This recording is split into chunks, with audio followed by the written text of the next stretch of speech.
하나님의 크신 은혜가 여러분과 함께 하기를 원합니다. 본문은 빌립보 가이사랴에 써 있었던 사건입니다. 그런데 무엇보다 이 빌립보 가이사랴라는 지명이 중요합니다.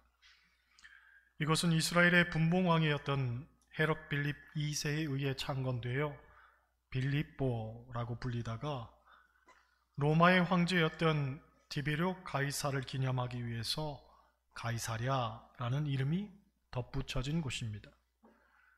그러니까 쉽게 말하면 황제에게 헌정된 도시라고 생각하면 됩니다. 여러분, 황제에게 헌정된 도시니까 이것은 당연히 황제 숭배의 사상이 창궐했을 겁니다.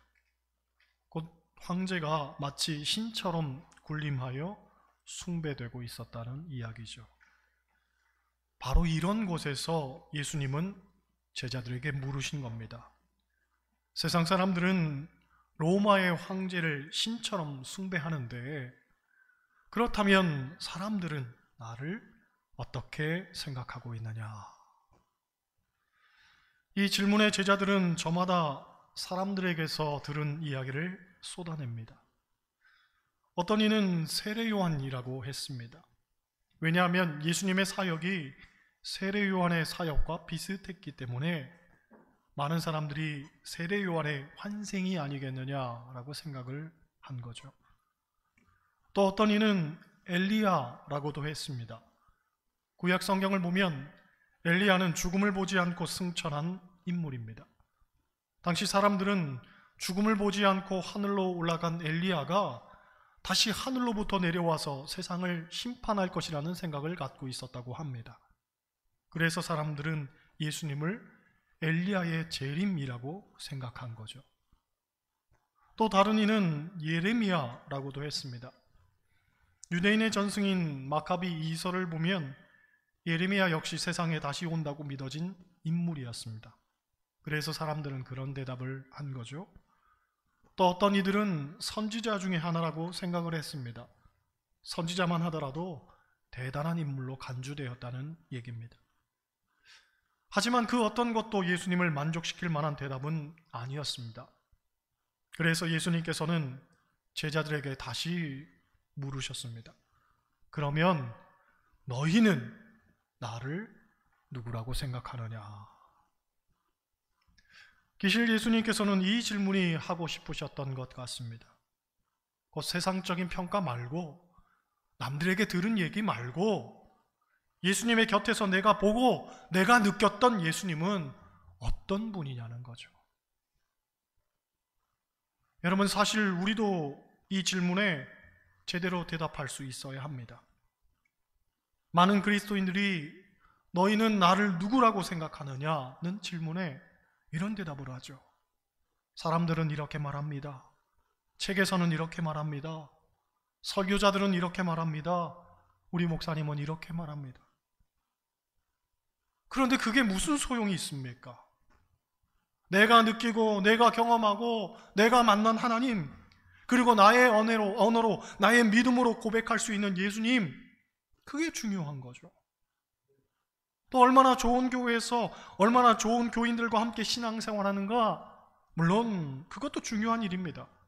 하지만 가장 본질적인 물음인 당신은 예수님을 어떻게 생각하고 고백하십니까? 라는 물음에 우리가 제대로 대답할 수 없다면 다른 어떤 환경들과 조건들은 실상 아무것도 아닌 거죠. 생각해보면 우리는 예수님에 대해서 많이 알고 있습니다. 예수님의 인적사항, 예수님의 행적, 예수님에 대한 기독론적 풀이 등등 많은 정보를 갖고 있습니다. 그런데 정작 중요한 물음인 나에게 있어서 예수님은 누구냐는 질문 앞에 우리가 머뭇거릴 수밖에 없다면 그건 정말 심각한 문제겠죠.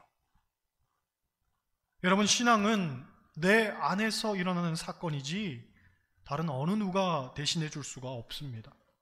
누가 대신 믿어줄 수도 대신 고백해 줄 수도 없는 문제입니다. 부모라 할지라도 부부라 할지라도 대신해 줄 수 없습니다. 에스겔서 14장 14절을 보면 이런 말씀이 있습니다. 비록 노아, 다니엘, 욥 이 세 사람이 거기 있을지라도 그들은 자기의 공로로 자기의 생명만 건지리라. 나 주 여호와의 말이니라. 곧 아무리 대단한 믿음을 갖고 있는 노아나 다니엘이나 욥이 우리를 위해 기도한다 할지라도 구원은 내 믿음 갖고 내가 얻는 일이지 다른 누가 대신해 줄 수 있는 게 아니라는 얘기죠. 이것이 얼마나 명확한 일인가를 마치 강조하듯이 에스겔서 14장 14절에 나왔던 말씀이 불과 6절 뒤인 14장 20절에 다시 한번 또 나옵니다. 그런데 또 나올 때에는 맹세라는 단어까지 사용하면서 강조를 합니다. 비록 노아, 다니엘, 욥이 거기 있을지라도 나의 삶을 두고 맹세하노니 그들도 자녀는 건지지 못하고 자기의 공로로 자기의 생명만 건지리라. 주 여호와의 말씀이니라. 여러분, 다른 사람들이 예수님을 어떻게 생각하고 있는지에 대해서 들은 것도 많고 아는 것도 많지만 정작 나에게 예수님은 어떤 분인가에 대해서 별로 할 말도 없고 아는 것도 없고 체험한 것도 없다면 그건 심각한 문제라는 거죠. 말 그대로 예수님이 말구유에서 100번을 태어나도 내 마음속에서 한 번을 태어나지 않는다면 예수 그리스도의 탄생이 나에게 어떤 의미가 있겠습니까? 아무런 의미가 없지 않겠습니까? 하찮아진 하나님이란 책을 보면 오늘날 교회가 저지르고 있는 가장 사악한 죄는 하나님을 소홀히 여기는 것이라고 말합니다. 사람들은 하나님을 절대적 존재, 유일의 존재로 섬기기보다는 내 편의에 따라 하나님을 높이기도 하고 낮추기도 하고 받아들이기도 하고 거부하기도 한다는 거죠. 또 하나님의 시선에 나를 맞추는 게 아니고 나의 시선에다 하나님을 맞추려고 한다는 거죠. 그리고 걸핏하면 하나님의 뜻을 들먹인다는 겁니다. 즉 자기가 실수해놓고는 하나님의 뜻입니다 하고 말하고, 자기가 죄에 걸려 넘어져 놓고는 그것도 하나님의 뜻입니다 하고 말한다는 거죠. 또 자기의 게으름과 무능 때문에 벌어진 일도 하나님 뜻입니다 하고 자기 편에서 쉽게 말한다는 거죠. 그러는 사이에 어느덧 하나님은 더 이상 전지전능하지도 유일하지도 않은 그저 많은 신들 가운데 하나로 전락해 버린다는 겁니다. 어제는 양양에 있는 현남중앙교회 봉헌예배가 있어서 다녀왔는데 설교 가운데 인상적인 내용이 있었습니다. 설교 본문이 신명기 6장 5절 말씀이었는데 너는 마음을 다하고 뜻을 다하고 힘을 다하여 내 하나님 여호와를 사랑하라는 내용이었습니다. 강단에서 설교하는 목사님이 사람들에게 묻기를, 여러분 정말 힘을 다해서 하나님을 사랑하십니까? 하더니만 뒤이어 하는 말씀이 요즘은 힘을 다하는 사람은 없다고 합니다. 심지어 집에서 키우는 개보다도 사랑하지 않는다고 합니다. 하는데 이게 농담처럼 들리는 게 아니라 너무 공감이 되는 거죠. 여러분, 우리 신앙을 돌아봐야 합니다. 그리고 우리의 고백을 다시금 점검해야 합니다. 너희는 나를 누구라 하느냐는 예수님의 물음 앞에 우리도 똑바로 대답할 수 있어야 합니다. 16절 보겠습니다. 16절 같이 읽습니다. 시몬 베드로가 대답하여 이르되 주는 그리스도시요 살아계신 하나님의 아들이시니이다. 아멘. 베드로가 대답하죠. 주는 그리스도시요 살아계신 하나님의 아들이십니다. 이 고백을 듣고 예수님이 감탄하시죠. 세상 사람들은 예수님을 선지자 정도로만 아는데, 아니 심지어 제자들조차도 그 생각의 한계를 뛰어넘지 못하고 그저 사람들에게 들은 이야기를 하기에 바쁜데, 베드로는 예수님이 곧 그리스도시요 하나님의 아들이심을 고백하는 거죠.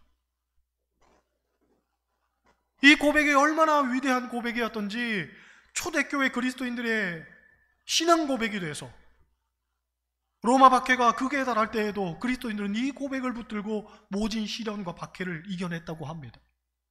빌립보서 2장 10절 11절을 보면 초대교인들의 신앙 고백이 나옵니다. 이러므로 그를 지극히 높여 모든 이름 위에 뛰어난 이름을 주사 하늘에 있는 자들과 땅에 있는 자들과 땅 아래에 있는 자들로 모든 무릎을 예수의 이름에 꿇게 하시고 모든 입으로 예수 그리스도를 주라 시인하여 하나님 아버지께 영광을 돌리게 하셨느니라. 할렐루야. 예수는 그리스도시요 살아계신 하나님의 아들이십니다. 이 고백, 그 고백, 이것 하나 붙들고서 모진 박해를 능히 극복하고 이겨내며 살았다는 거죠. 초대교회 교인들이 당했던 박해는 정말 말로 표현할 수 없을 정도였다고 합니다. 로마 제국의 박해가 너무 극심해지니까 그들이 어디에까지 숨냐면 공동묘지에 가서 땅을 파고 그 속에까지 숨었다고 하죠.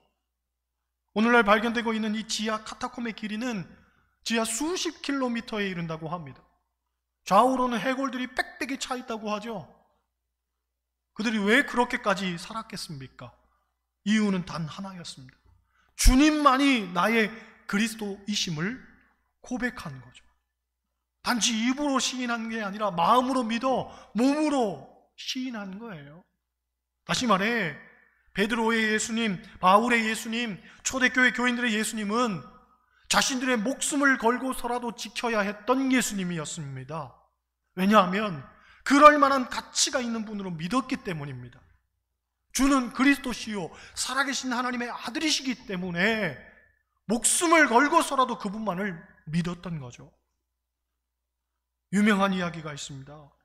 주후 156년 사도 요한의 제자로서 서머나 교회의 영적 지도자가 된 폴리캅이 순교하는 사건이 벌어집니다. 당시 로마 황제의 신사 참배를 거절했던 폴리캅과 인근 지역 성도들 11명이 유대인의 밀고로 체포가 됩니다. 그런데 평소 폴리캅의 인격과 덕망을 흠모하던 총독이 그에게 예수를 욕하고 황제의 신상에 절을 하면 당장 풀어주겠다고 제안을 합니다. 그때 폴리캅이 한 유명한 말이 있습니다.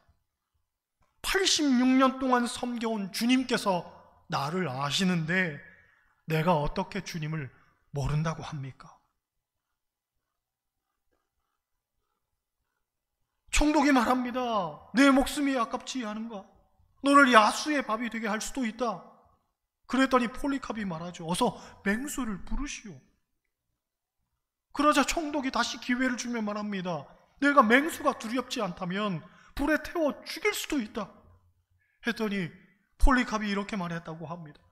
잠시 있다가 꺼질 이 불보다 장차 심판을 위해 예비된 하나님의 영원한 진노의 불을 두려워하십시오. 터키 이즈미르에 가면 폴리캅 기념교회가 있습니다. 저도 성지순례 하면서 가보았는데 이 교회당 벽에는 17세기 프랑스 화가 레이몽 페레가 그린 폴리캅 순교화가 그려져 있습니다.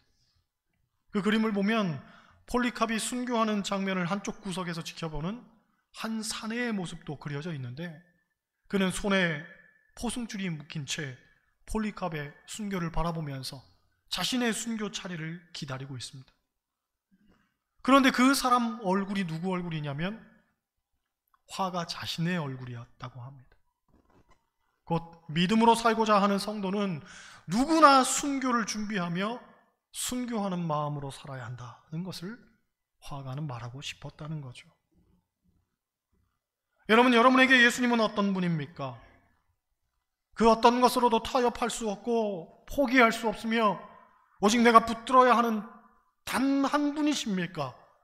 아니면 내 편의에 따라 믿어도 되고 안 믿어도 되고 필요할 땐 붙들었다가 인생에 별 문제가 없으면 언제 그랬냐는 듯 놓아버리는 그런 분입니까? 우리의 믿음이 확실해야 됩니다. 우리의 고백이 분명해야 됩니다. 주님은 선지자나 4대 성인 중에 하나가 아닙니다. 예수만이 길이요 진리요 생명입니다. 예수만이 우리의 메시아이며 구원자이고 그리스도입니다. 천하 인간의 구원 얻을 만한 다른 이름을 우리에게 주신 일이 없습니다. 오직 예수만이 답입니다. 로마서 10장 9절을 보면 이런 말씀이 있습니다. 내가 만일 내 입으로 예수를 주로 시인하며 또 하나님께서 그를 죽은 자 가운데서 살리신 것을 내 마음에 믿으면 구원을 얻으리니. 우리가 시인하고 우리의 마음에 믿으면 구원을 얻는다고 했습니다. 그런데 가만히 보면 고백도 아무나 못합니다. 구원의 문제에 대해서 마음속에 긴가민가한 생각을 갖고 있는 사람은 절대로 예수 그리스도를 구주로 고백하지 않죠. 오히려 내가 왜 그렇게 하지 못하는지에 대한 이유와 핑계를 대면서 자기 합리화를 하기에 바쁩니다. 여러분, 입술로 시인해야 됩니다. 내 입으로 예수를 주로 시인하라고 했습니다. 시인할 때에 구원의 역사가 나타납니다. 할렐루야. 18절 19절 보겠습니다. 18절 19절 같이 읽어요. 또 내가 네게 이르노니 너는 베드로라. 내가 이 반석 위에 내 교회를 세우리니 음부의 권세가 이기지 못하리라.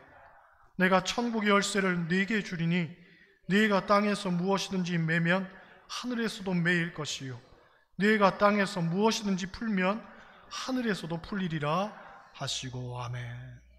놀라운 것은 우리가 이렇게 시인하고 고백할 때에 우리에게 권세가 주어진다는 사실입니다. 여러분, 베드로는 음부의 권세가 이겨내지 못할 큰 권세와 천국 열쇠를 받았다고 합니다.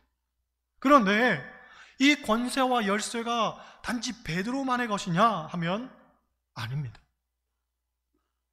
가톨릭에서는 이 권세가 베드로의 것이라고 해서 교황을 세우고 권세는 교황의 전유물처럼 인식하지만 개신교에서는 이 권세를 주님의 것이라고 봅니다. 왜 그렇게 보냐면 요한계시록 1장 18절 때문입니다. 요한계시록 1장 18절 말씀은 이렇습니다. 곧 산자라 내가 전에 죽었었노라 볼지어다 이제 세세토록 살아있어 사망과 음부의 열쇠를 가졌노니. 그 사망과 음부의 열쇠를 가지신 이가 우리 주님이라는 거예요. 그래서 누구든지 주를 그리스도라 고백하는 사람에게는 이 사망과 음부의 권세를 이길 수 있는 힘과 천국 열쇠를 주신다는 거죠. 그렇습니다. 우리는 예수 그리스도를 통해서 세상을 이길 능력과 권세를 얻게 됩니다. 다만 무엇을 할 때 얻게 되냐면 예수 그리스도를 구주로 고백할 때에, 주는 그리스도시요 살아계신 하나님의 아들로 고백할 때에 이런 능력을 얻게 되는 거죠. 그러므로 자꾸 고백해야 됩니다. 주님은 그리스도시고 살아계신 하나님의 아들이시며 우리의 구원은 오직 예수로만 이루어짐을 고백해야 됩니다. 여러분, 구원은 오직 예수 그리스도로만 말미암습니다. 다른 것은 없습니다. 다른 길은 없습니다. 다른 방법도 없습니다. 오직 예수밖에는 없는 줄 믿습니다. 너희는 나를 누구라 하느냐는 이 예수님의 물음 앞에 분명한 자기 고백으로 나아갈 수 있는 저와 여러분 되시기를 주님의 이름으로 간절히 축원합니다.